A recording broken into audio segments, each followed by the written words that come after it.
Welcome to इस exam study. और आज हम आपको सीटेट की क्लास में कोहलबर्ग का नैतिक विकास का सिद्धांत, इस पर पूरी थियरी इनकी बताने जा रहे हैं।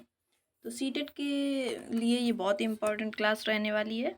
शुरू करते हैं। कोहलबर्ग का नैतिक विकास का सिद्धांत। लॉरेंस कोहलबर्ग ने 10 से 16 वर्ष के बच्चों से प्राप्त तथ्यों का विश्लेषण किया है। कितने वर्ष से? 10 से 16 वर्ष के, और एक सिद्धांत प्रतिपादित किया। कोहलबर्ग के अनुसार जब बालक को नैतिक संघर्षों का सामना करना पड़ता है तो उनकी तार्किकता अधिक महत्वपूर्ण होती है, ना कि अंतिम निर्णय।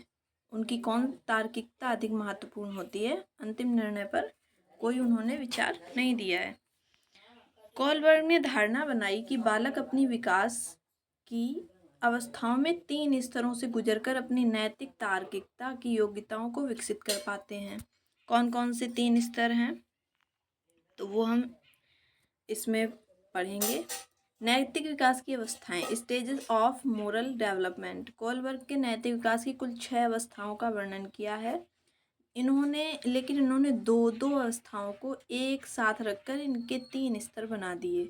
ये 3 स्तर क्या क्या हैं ये हम आगे बताएंगे। और ये सीटेट में जो टॉपिक है ये कोहलबर्ग का, ये सीटेट में बहुत ही इम्पॉर्टेंट टॉपिक रहने वाला है, क्योंकि सीटेट में इस टॉपिक से बहुत ही क्वेश्चंस आते हैं, है ना।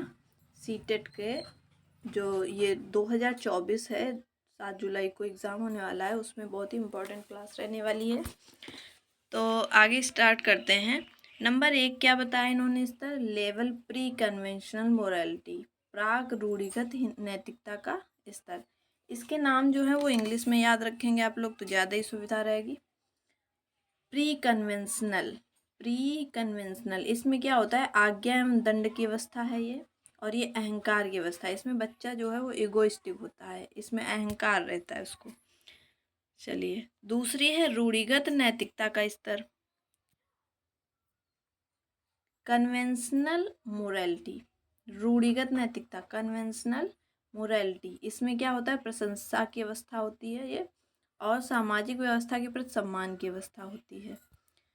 और नंबर 3 में है आपका पोस्ट कन्वेंशनल मोरालिटी। इसमें सामाजिक समझौते की अवस्था होती है ये, इसमें बच्चा सामाजिक समझौता करने लगता है, और विवेक की अवस्था होती है, स्टेज ऑफ कॉन्शियंस।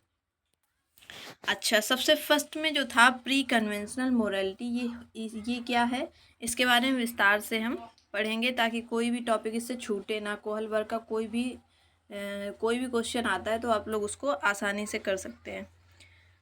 जब बालक किसी बाहरी तत्व या किसी भौतिक घटना के संदर्भ में किसी आचरण को नैतिक अथवा अनैतिक मानता है तो उसकी नैतिक तर्क शक्ति प्राक रूढ़िगत नैतिकता के स्तर की कही जाती है। इसके अंतर्गत 2 अवस्थाएं आती हैं। एक आता है आज्ञा एवं दंड की अवस्था, दूसरी है अहंकार की अवस्था।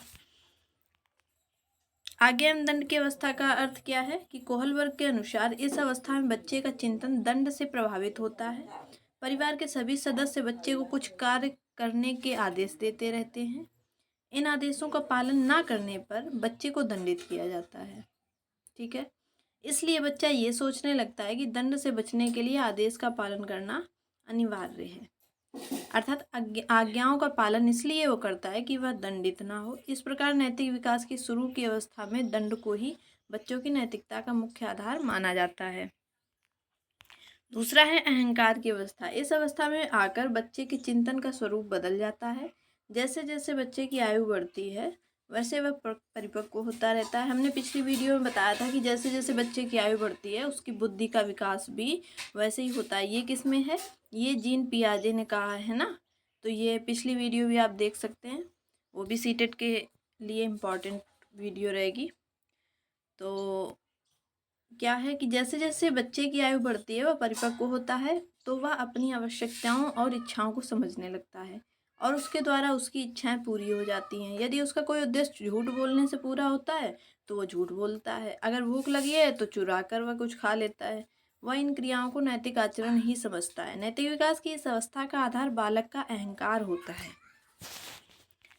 और क्या है कि लेवल प्री कन्वेंशनल ये था। अब जो सेकेंड होगा वो है कन्वेंशनल मोरालिटी। इस स्तर को भी दो उप अवस्थाओं में विभाजित किया गया है।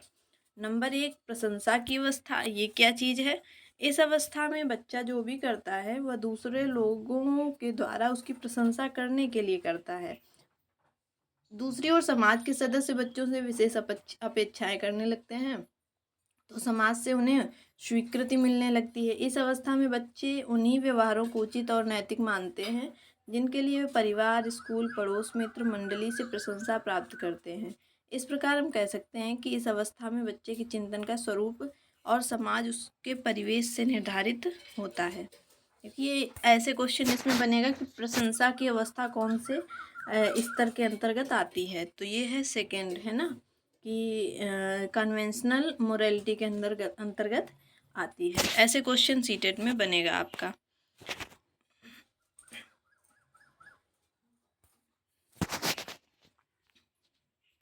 सामाजिक, अब सेकंड में क्या था? सामाजिक व्यवस्था के सम्मान की अवस्था। कोहलबर्ग के अनुसार समाज की ज़्यादातर सदस्य नैतिक विकास की इस अवस्था तक पहुंच जाते हैं। इस अवस्था में प्रवेश से पहले बालक समाज को केवल इसलिए महत्वपूर्ण मानता है कि वह उसकी प्रशंसा करता है। अब वह समाज को स्वयं एक लक्ष्य मानने लगता है। इस अवस्था में पहुंचकर स्वयं यह समझने लगता है कि सामाजिक नियमों के विरुद्ध प्रत्येक कार्य को अनैतिक कहता है वो। थर्ड में आता है पोस्ट कन्वेंशनल मोरालिटी। इसके भी दो भागों में बांटा गया है, इसको भी 2 उप अवस्थाओं में बांटा गया है। नंबर 1 सामाजिक समझौते की अवस्था। इस अवस्था के तक आते आते व्यक्ति को नैतिक चिंतन की दशा में पर्याप्त परिवर्तन आ जाते हैं। अब व्यक्ति परस्पर लेन देन में विश्वास करने लगता है। व्यक्ति व समाज के बीच एक समझौता होता है। व्यक्ति यह मानने लगता है कि व्यक्ति को सामाजिक नियम का पालन करना चाहिए। सीटेट में अगर आपका क्वेश्चन बन सकता है तो ऐसे बनेगा कि सामाजिक नियमों का पालन बच्चा किस अवस्था के अंतर्गत करता है, तो कौन सी किस स्तर के अंतर्गत करेगा, तो पोस्ट कन्वेंशनल मोरालिटी के अंतर्गत करेगा। समाज हमारे हितों की रक्षा करता है, इसलिए वो ऐसा मानने लगता है। वो हमारा दायित्व बनता है कि हम समाज के नियमों का पालन करें, ऐसा बच्चा सोचता है। अगर व्यक्ति सामाजिक नियमों का पालन नहीं करता है तो व्यक्ति व समाज के बीच का समझौता टूट जाता है। अतः अपने नियमों, परंपराओं, कानूनों के द्वारा समाज व्यक्ति को स्वतंत्रता, अधिकार और सुरक्षा देता है। अतः ऐसे नियमों का उल्लंघन अनैतिक माना जाता है, ऐसा बच्चा सोचने लगता है। जो भी व्यक्ति है वो सोचने लगता है। ये किसने कहा है? कोहलबर्ग ने कहा है।